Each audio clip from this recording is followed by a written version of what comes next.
Hi everyone, this is Bill. We're looking at my biggest breeding group this year.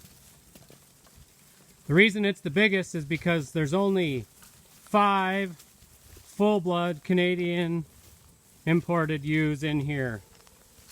The rest of them are my high percentage, which the yearlings are 15/16 or higher, considered purebreds by United States standards. But anyway, I decided I was just going to breed them all to the same ram this year.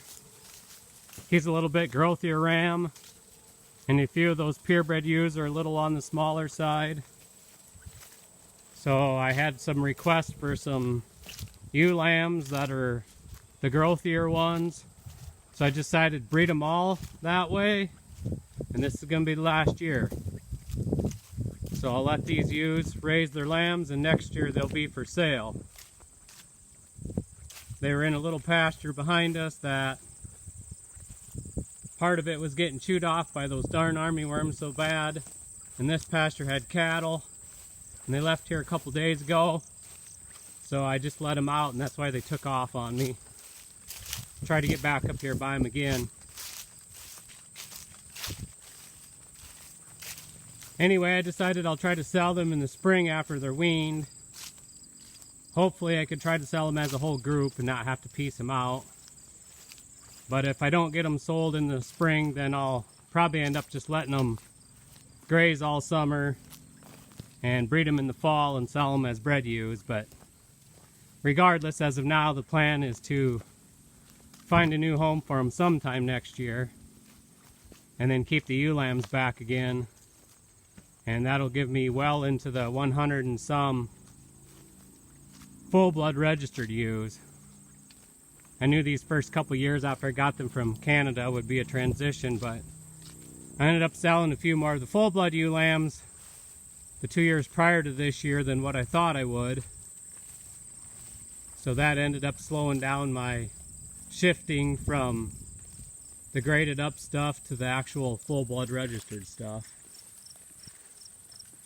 Like these first 3 right there, I can see by their tags, they're all just the purebred ewes. I know that biggest, plumpest, marked up red ewe there is one of the yellow line from Canada.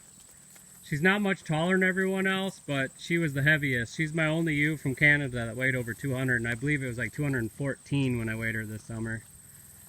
And then that ram there, when I weighed him, he was 255. He's my second biggest by weight of what I imported for rams. But his lambs grow pretty good. They just can tend to be a little bit lighter in that rump muscle. He's more of a little bit more stretched out body type. And I actually sold quite a few rams to people this year that liked that, because they were putting them on Suffolk Hamp, you know, your cross ewes. So I'm kind of excited next year to hear some feedback from some of them, how they turned out. Yeah, they look good after being sheared, but you can tell, like that ewe straight ahead of me and stuff, there's a few that are a little bit under condition because those yearlings have only been weaned for about 7 weeks, so they didn't have much time to put the body weight on after raising their lambs out on grass. But the mature ewes, they look really, really good.